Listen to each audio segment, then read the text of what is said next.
You've presumably talked to Neil Ferguson and his lovely wife. Ayaan Hirsi Ali.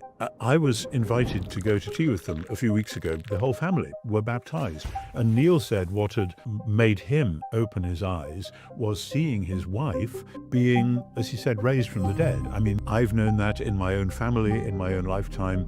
This stuff does happen.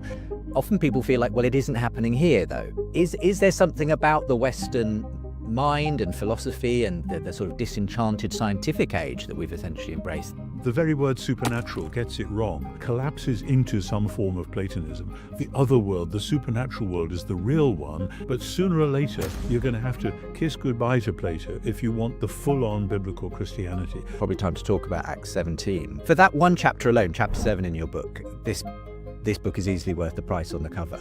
Oh, good. Thank you. And speaking sort of as an apologist who's preached a few times on Acts 17, you kind of took me down a peg or two myself as well in that chapter. Sorry, not intentional. It's just how it goes. That's what happens when you start doing history.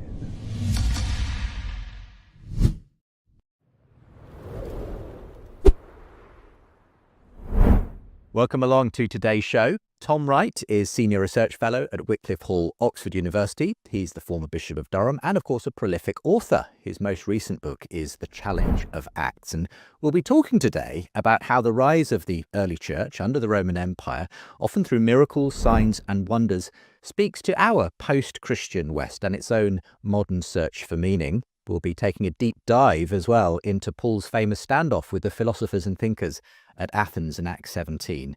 What does his famous speech on Mars Hill have to say to a church that also seeks to speak to a world that is often hostile to Christian faith? Tom, thank you so much for joining me.